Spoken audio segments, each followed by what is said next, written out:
they said, your baby's not going to make it. Said they're 99.9% sure your child is going to die. And I was angry at God. Everyone was praying, but I kind of stopped. This is Touched by Heaven, everyday encounters with God. Those moments when heaven and earth collide and we see God. We see His hand reaching out to us, attempting to get our attention, inviting us into a closer relationship. Here we share stories of encounter with angels, divine intervention, prophetic dreams, visions, near-death experiences, big and little God incidents. I'm your host, Trapper Jack. Welcome. Episode 207, 3 Women and a Baby. Well, that'd be a great title for a movie. No, it's been done. 3, remember, did you see one? 3 men and a baby? About 3 inept guys and a baby? This is not that. These women are ept. If there's an inept, there's got to be an ept, right? Well, these women are ept. 3 interesting stories. And this week, as I was looking at the different possibilities for what episode this would be, and I'm going, oh, we're posting on Mother's Day, 2022. Not that it matters when you hear this episode, but let's put together these 3 stories. They all have some things in common, these 3 women and their baby stories. And as you heard at the beginning of the episode, doctors said there was virtually no chance of survival. Our second story has to do with adoption, and this adoption went in a direction that adoption never goes. And then there's the third story, the woman who's having trouble becoming a mom, and then here come 4 kids and the miracle in that. Let's begin with Tracy. On Mother's Day, I had a dream, and I don't know if it was real or... And we'll get to that Mother's Day dream in a bit. But first, a little background on Tracy. Grew up in a Catholic family, and as many of us do, we wander away. But then she came back in her 20s. Why? Realizing I needed prayer in my life. Yeah. To get through tough things. Do you have signs along the way? You know, you hear, I mean, obviously you listen to the podcast, so you know that people have their little messages, and sometimes they can look back and see things that maybe they couldn't in the moment. How about for you? You know, I've gotten into horrible car accidents where people have almost died and walked away. And my mama is always like, you have some guardian angels over you, you know, and I just kind of kept going about life and not thinking anything of it until about my mid-20s. And what happened? Well, when I got married, my husband and I had a hard time conceiving, and so I think that just brought me to prayer, you know, something that I wanted, and so I started praying. So when I was pregnant with my son Tegan, he is my oldest. I have 3 boys. How did you conceive it? How did all that work? Did you have to go get some help, or did it just finally happen? Nope. It actually just happened. It was actually kind of a miracle. We had the appointment scheduled and found out I was pregnant, and I was 27.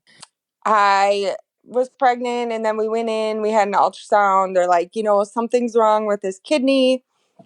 So we'll see you back in about 4 weeks. So I went back, and I was about 27 weeks pregnant with him, and they said, your baby's not going to make it. He has a lethal type of dwarfism, and his chest cavity is too big for his chest, and his heart is taking up too much of his chest, and his lungs won't be developed enough. He won't be able to breathe on his own. I'm like, okay. So my husband and I were obviously very upset, and they're like, come back in 4 weeks for another ultrasound. We'll see if anything's changed. And if you want to, we're going to send this out to Mount Sinai in California. They're the experts. They read it, said they're 99.9% sure your child is going to die. We can send you down to Kansas City and you can have an abortion. And I'm like, okay, being the Catholic grown up, that didn't even cross my mind. After we went back for another ultrasound, and I went in, and I was probably 30 weeks at this time. And he said, I'm sorry, Tracy, this is what we got. And are they Your telling you that the pregnancy will not? that it will terminate on its own. Nope. Yeah. I was gonna carry him full term.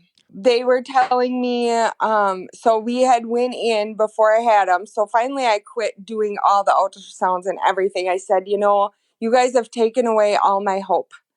And I was angry at God. I didn't go to church during this time.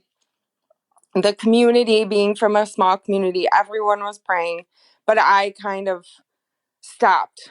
I was just angry. So And your belief was that the child would be born and then die. yep. And so eventually they induced me a week early because of his head size, they said was going to be super large. So they're like, you should at least have him a week early because I wanted to give him the full benefit chance of life. They didn't want me to have a C-section and have a traumatic birth and not be able to have more children. Wow. And they said, by inducing him a week early, you will not be doing anything, because I still had hope. Even though they were telling me all this stuff and I was super angry at God, I still had hope. So I went in, they induced me. It was a long process, but it was quite interesting because they had the chaplain come in, and my husband and I were there because it was about a 3-day process to have him. They were monitoring his heart though, and they're like, you know what? His heart is doing great. And we had it set up kind of like, how long do you want to keep the ventilator in? How long do you want him to be alive when you have him? We had a photographer there waiting. They have the photographers who take pictures of babies who are going to die. And so we had the heart doctor, the lung doctor, every doctor you can imagine in the room when this baby was born. And I just had this peace about me. I wasn't scared. I just knew everything was going to be okay. Wait. How'd you get there? You're mad at God. This is horrible. How dare you do this to me? And now I'm okay and everything's going to be fine. How'd you get there? Went there. Yep. You know what? When I found out he was going to die, I was huge pregnant. I was still going to work. I'm like, I'm just going to go throughout life. And I just kind of put myself in a place. This is what's going to be. And I was angry at God, but I still believed in God and I still had hope. Okay. I was angry that I was in that position, and I was almost mad at myself for letting people tell me something that like take away all the hope, by going to these ultrasounds and these appointments.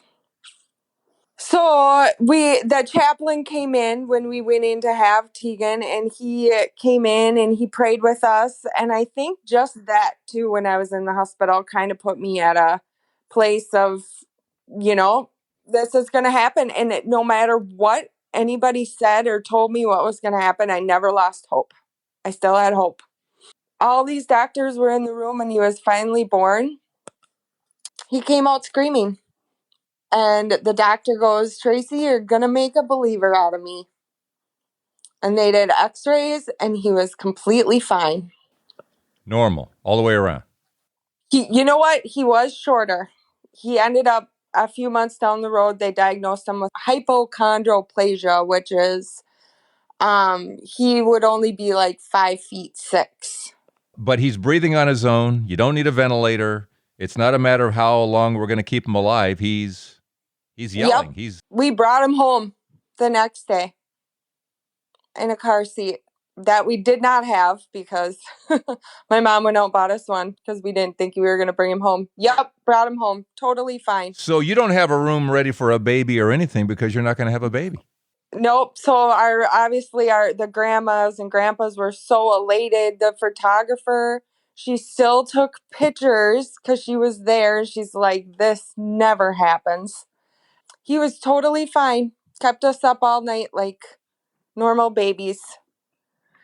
Yeah, he was a normal little boy. He played baseball. He was a server at Mass. He was just getting ready to do his to do a mission trip with church. He got good grades at school. Yeah. So what do the doctors say? How do they explain this? They don't explain it. They've never explained it. They were 99.9% sure that he had this condition. And all the scans showed his chest was really large, but then I stopped all the ultrasound. It's at, I think, 32 weeks. So as the prayers are coming in, the examinations are stopping, Yep. and something happened. I totally believe something happened. He just fought the odds. And Tegan was always close to God. Tegan was he had no question about God. I sent him to Catholic school, and the news story when he died did a documentary down at the church, our priest. What happened? He died traumatically. He had a ski accident, downhill skiing. And he was 12. Oh my gosh. We live close to a ski hill, and we always had season passes, and I taught the boys how to ski. I have two other boys who are younger. Tegan, I had left. I talked to Tegan. He's like, "Gotta go, Mom. I'm going down this certain hill." And I'm like, "Okay." And he was gonna ride home with a friend. And they were gonna drop him off on the way home. And I got home, made supper, and then my husband got a call. And yeah, he went down a hill as 12-year-old boys do that was blocked off. And they had been going down it. It wasn't groomed. It was just, it had snow on it. And he fell wrong. He had a helmet on, everything. And he rolled down the hill. And I believe he died on that hill. We got down to Welch. It's about a 30-minute drive. And I saw him in the ambulance. I knew he was gone. They had a tube in him. And so that was helping him breathe. And the helicopter was there. So I saw him right before they put him on the helicopter. And my other son was with him, and he was so devastated. And then my niece got dropped off at my mom's, and she told my mom, she's like, "Tegan's with the angels already, Grandma." And I knew he died on that hill. Why do you think she said about the angels? Because I think he crashed on that hill, and I think he died. How old was she when she said that? She was 3.5. You never know. Yeah. Wow. Mm-hmm. But they kept him alive, and on the pediatric up at Children's in St. Paul for a few days. No signs of brain activity or anything like that. And then he passed away. The ski accident was on a Sunday, and he passed away on a Tuesday night. Go back to anger again for a while? What'd you do? Actually, I didn't, because Tegan was supposed to die when he was a baby. And I felt that God gave me 12 years with him. And I felt that 12 years was a miracle. And now I've gotten even more. I listen to the Bible every day with Father Mike Schmitz. It's so good. It is. It's like hearing the sermon every day. He's awesome. And he's from right near where you are. So Yep, yeah. he's right up in Duluth, and we go up there every so often. I'm like, I'm going to have to go to Mass up there one day. It's great insights. Yeah, and I believe Tegan's in heaven, and I believe he's at home, and I'm going to see him again. And honestly, I'm sad that he died. I'm so sad. But I feel like it's selfishly, I feel like he's in a better place. On Mother's Day, I had a dream, and I don't know if it was real, but I remember it vividly. We were sitting at Tegan's grave, my husband and I, and he was sitting with me kind of behind me, and I'm like, "Tegan, do you want to come home? We miss you." And he said, "No, I'm happy here." It was Mother's Day. Why did you want to share this story? Um, Honestly, I feel like there has to be a purpose behind um Tegan as the gift that I had for 12 years. Um, I don't know if any women are questioning abortion. I just think that the doctors aren't always right. I feel like they always run all these tests and they take away hope, and I don't want to sound silly or ignorant, but sometimes things things are hidden for a reason. Things are growing, they're hidden in your belly for a reason. I don't know. Well, And only God knows, it, right? Only God only knows. God knows. And prayer, the power of prayer. And I lost my son, and I am managing to be happy. I think that um, there's a lot of grief, and whether you can come out of it happy, or how do you live your life after losing a child. And I feel like our family still laughs. I pray a lot. I say the rosary every day. I believe we'll see him again. I feel like Earth is just a spot, temporary spot. But it's certainly more painful at the end of the 12 years than it would have been at the birth. But still, what you received from those 12 years more than outweighs, obviously, the pain at the end. Yes. And Tegan, of course, when it was his funeral, there was a blizzard. And there was still a 4 hour wait to get through. And it was before COVID. And when we were doing mass, my husband and I were saying a little homily. It was crazy. There was a picture, our family picture, and there was no wind in church. And as soon as we got up there to talk, the picture just flew off the podium right where we were standing. Of course, that was Tegan. And then one night when I was really sad, I felt a hug, and I feel like it was from Jesus. It was the most intense hug one night in the middle of the night. Like, I felt like it was Jesus saying, "It's fine, you're going to be okay." And it was just like this love, this greatest love ever from this hug. I'm sorry, I get teary talking Oh, about we this. totally understand. My gosh. Yeah.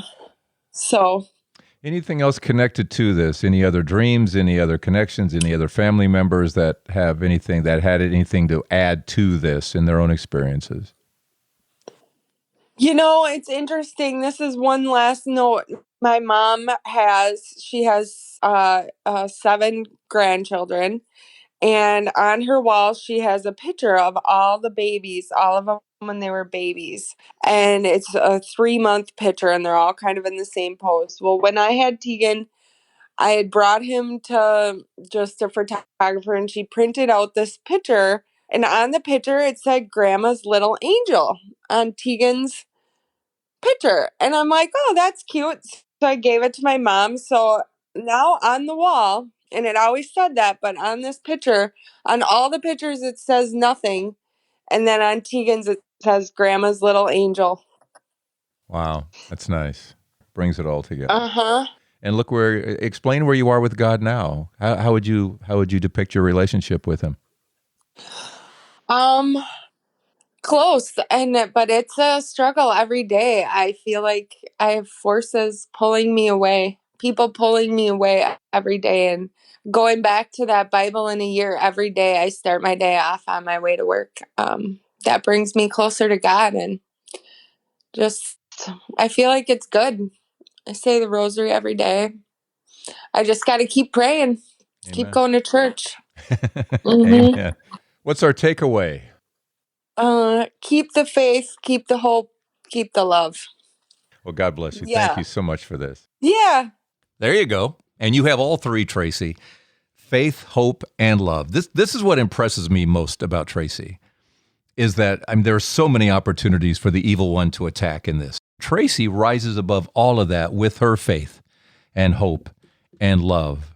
And she sees the blessing in those 12 years. Thank you again, Tracy, for sharing your story here at Touched by Heaven. Our second story is Lana's, and this has to do with adoption. But first, let's set the stage for our conversation. We are in the park now. It's a beautiful day. It's really sunny, and there's water, and the sun is glistening on it, so it's ideal. I always find it interesting. What is it in these episodes that touches you as a listener? The chord that probably resonates the most, Trapper Jack, is the fact that I do feel like, God talks to all of us, either through person, place, circumstance, but a lot of people are unaware of, communication efforts by something, by our God, where I've always been kind of sensitive, I guess, to maybe the Holy Spirit. I don't know if I've always readily identified that, but as I've gotten older, my faith journey has definitely intensified. And I have those moments with, where I know something's being done and it's like, take notice, Lana.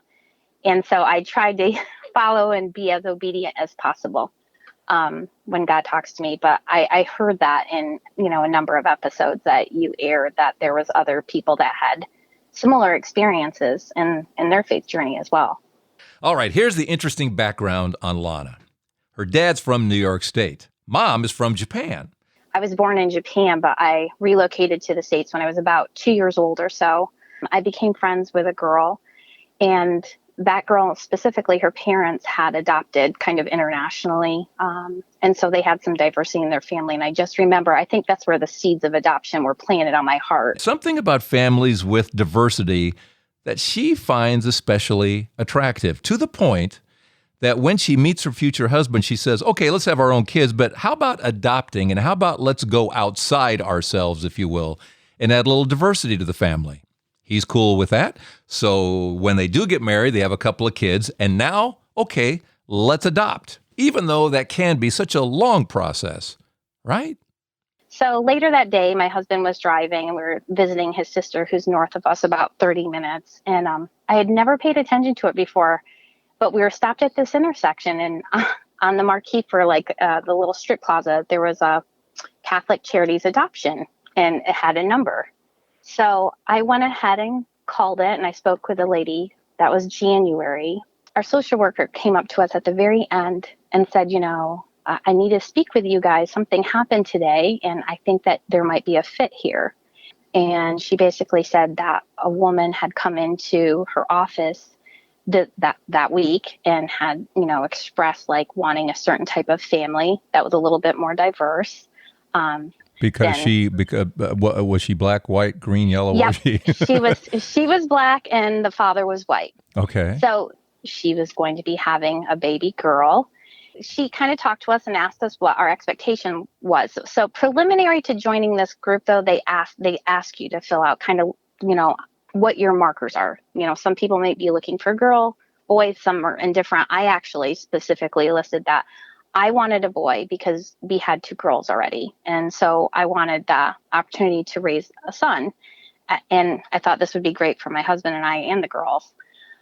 But she said, it's definitely a girl. And she asked me what my feelings were on that. And so I went home that night and I just kind of thought about it. And my husband, always the voice of wisdom in a lot of situations, said it doesn't really matter. It's a baby, and really we just want the baby to, to complete our family.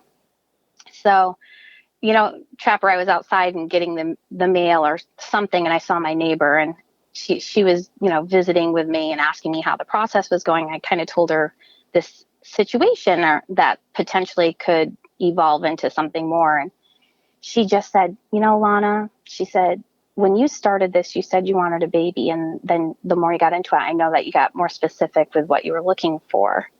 And she said, I think ultimately, does it really matter? It was almost like verbatim what my husband had said. Like, it's a baby. It's healthy. Like, that's all that really matters, right? It's a life. And I'm like, she's right. And it just resonated. I knew right there, again, I felt like that was me being led. So I contacted the social worker the next day and I said, girl or boy, I know it's a girl, we're in. So there was already people ahead of us, Trapper, that had been waiting for a year. 2 years is kind of common. Yeah, but you're only in it a couple of months at this point, right? Right. Exactly my point. And so she looked at it and she told her by the beginning of the next week, she had selected us to be her child's, parents. And so I was so touched by that. So everything kind of lined up and everything's looking really fantastic. And the social worker's like, we're going to start the paperwork process and everything. And she's due in May. And Trapper, the crazy thing was, she contacted me and just said, Lana, just so you know, she says the birth mom is actually experiencing some premature labor.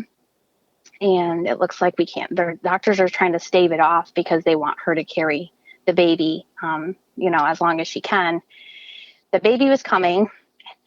And I'll never forget because it was at the end of April, and she said, "Yeah, they can't stop it. So she's going to be probably delivering today." And we weren't really prepared because we thought we had another month or so to run around and get everything. So I'm like, I just remember trying to buy diapers and everything at the Have last you noticed minute. God's timing is never ours? Never ours. Never ours. And so Trapper, the crazy thing was, she said, Lana, the baby's here. And I'm like, okay. She said, mom's doing well, baby's doing well. And she goes, and hold on to your hat. She said, because it's a boy. Trapper. I just said, no way, it's a boy. And she said, yeah, it's a boy, Lana. And I said, oh my gosh. And, Trapper, for whatever reason, I'm like, what is today? What is today? And she's like, today's April 24th. And I fell to my knees and I started crying. I have one sibling, and our son, Silas James, was born on my sister's birthday. And he came 3.5 weeks early. So to me he exactly. I just remember being like, I cannot believe this. I can't believe it. They say God's timing. He likes to blow your mind, right? And in that instant, I just said, it is so divine, his design, and I can't even begin to imagine. But after Silas was born, he came home, the girls were just so in love, and we were just, he's been a delight, and on so many levels, he's brought us like just enrichment on so many things, taught us so many things. How old is he? He's 7. Silas knows he's adopted? Absolutely. Mm-hmm. Absolutely. At what age did you open that one?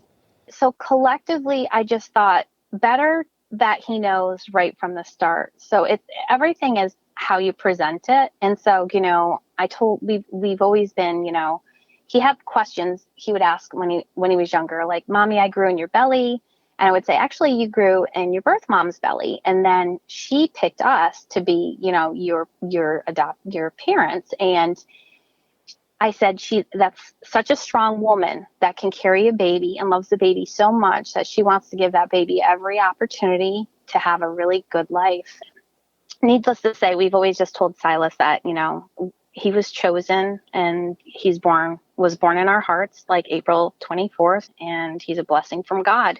Silas is just like, he's my daily reminder. Like when he smiles, his eyes smile. And I mean, all my children, they all have gifts that I know. And, they're all super children. It's just, I can't imagine our lives having not followed when I see Silas every morning, so that's my experience, that I just felt like, the Holy Spirit was leading and I was just listening and trying to be obedient. And the fact that it happened so quickly, some people actually asked me, like, did you have to pay more? I thought I had nothing to do with this. No, it was like, it was your the process. Story. It's so rare. I mean, you're right. Year, 2 years, 3 years. I mean, you hear these kind of horror stories of how long it takes, and yours just lines up. Loud whispers, very loud. Well, it's just a beautiful story. Sum it up here for us. What's the big takeaway? What do you need everyone to know as the inspiration for that comes from your story? The biggest thing is that I hope everybody has the ability, the faith, and the courage try to follow God's lead. And he talks to all of us. And we just have to be sensitive to that. And hopefully that we come out stronger and more purified from that process of being the obedient child. That's beautiful. That's perfect. Oh, by the way, and didn't you just jump on Patreon too? Didn't you just do that? I did. You sweetheart. And I'm really not tech savvy. And I just thought, you know what? I need to get on because there's no way this program is going anywhere if I have anything to say about it. So I'm glad to, help fund to some degree. Thank you for that. No, we appreciate welcome, it. Trevor. We just appreciate it so much and appreciate the story as well. It's amazing how many people in the Patreon family have stories. So that's so cool. Thank you for that. I appreciate it. And thank you for this story. It's gorgeous. Thank you, Trevor. I appreciate your time. Thanks, Lana. The takeaway being faith, hope, and courage. The courage to follow. And that does take courage. I know what I want. I'm sure God will be okay with it. And in this case, her husband says, well, boy or girl, what does it really matter as long as we have a healthy child? A neighbor, what does it really matter, boy or girl? And then God says, yeah, what does it really matter? And then what does he do? He gives them exactly what they want. And within just a couple of months. Thanks again, Lana, for your story. More coming up. 3 women, 3 women and a baby. And this is a woman who was having difficulty becoming a mom. And then suddenly here come 4 on the way. First, a quick pause, quick Patreon shout out. Thanks, Maura and Paul Nicholas. Family members here, the Patreon family, and in their own family, happy anniversary, 1-year anniversary. Newlyweds, thanks, Paul. Thanks, Maura, for helping us out in what we do here at Touched by Heaven. If you'd like to do the same, you come here to episode 207 at touchedbyheaven.net or go to patreon.com and search for Trapper Jack. Now, as we talk to Brittany, how many Brittany's were in your class? A lot. You were in a that. lot. There are certain errors for the Brittany's, for the Ashleys, and you say, how many in your 18? Yeah, we all went by our last names because it was too confusing otherwise. How did that was find Touched by Heaven? So I kind of got tired of my true crime and my scary stories and needed a break for a minute. So I actually just did like a search for like angel story, I don't even remember what I typed in, but basically just like trying to like find like other stories, similar to what I've experienced. And I happened to come across your podcast. So I started listening to it, and always happened to me. Like I always have been a big believer, like in signs and just like, God, I call them God winks, like just little things that I'm like, oh, yep, that was definitely. And what was the God wink to get a hold of me? So I was listening to the episode, and I can't remember the lady's name, but she was talking about how she was in the nursing home, and she had all the little ladies that she was friends with, and the fingernail polish, and she called it Boom Boom. She said that was what she had bought to take to the hospital to see this lady. And I literally had just put the podcast on pause to go in and pick up my lunch. And as I'm standing there waiting on my lunch to be ready, I look over and there was a sign, and it's like, try our new Boom Boom sauce. And I was like, what? That is so weird. I wish more people were open to receiving those messages. The main thing, I struggle with my faith when my husband and I were trying to conceive, and we had about 4 years of infertility and some miscarriages that we went through. And it was hard. And it, obviously made me question a lot of things and a little bitter. And so we went through a lot of different testing, and we ended up doing some in vitro infertilization and ended up getting pregnant with quadruplets, which that in itself was like kind of God's weird sense of humor, because like we tried for 4 years to have a baby and never got pregnant, and then did IVF and got 4 babies. So it was kind of like we always said that was God's sense of humor to give us 1 baby for each of the 4 years that we were trying. So we were told basically we had a 20% chance of conceiving our own child, and we were obviously extremely shocked when we found out we had 4. Yeah, what are your odds then of survival?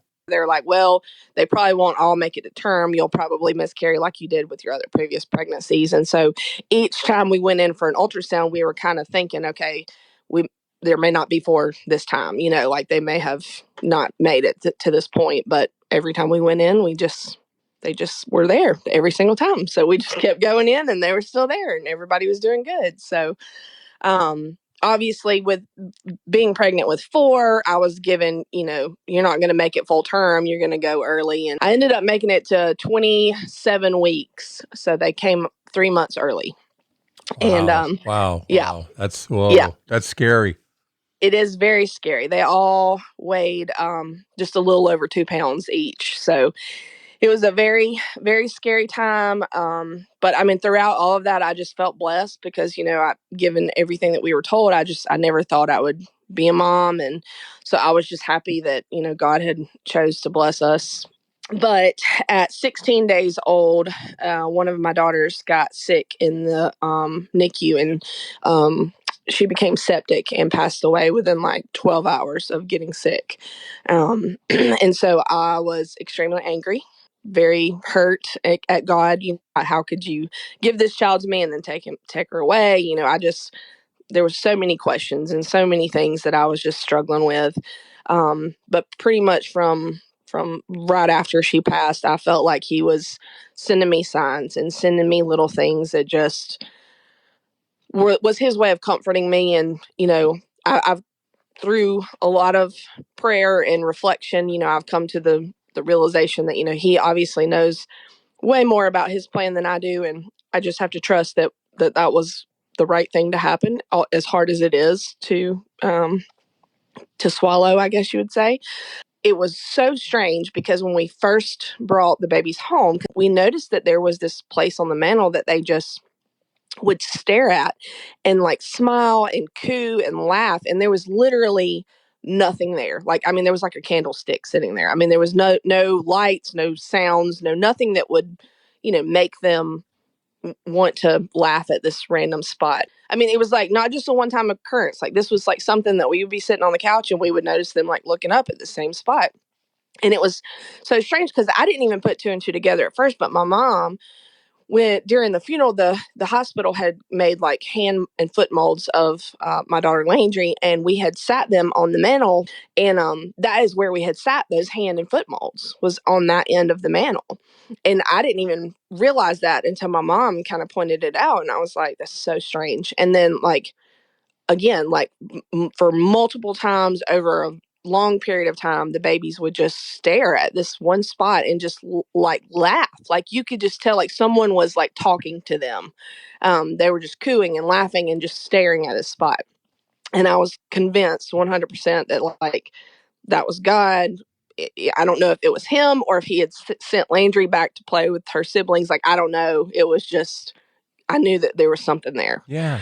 Isn't that the coolest darn thing? That is so cool. It's absolutely amazing. And so it's so funny because that all happened when they were little. Of course, they're 5 now, so they don't do that anymore. But the other night, it was probably a couple months ago, I guess. I was walking through the house and there is a candle in that same spot that's like battery operated, and it's like on a timer. And so it had died and it had not been working for a while. And so, it was just one of those things. I had just not got around to replacing the batteries, but everyone was asleep. And I was walking through the house and I looked up and the light was shining on that candle.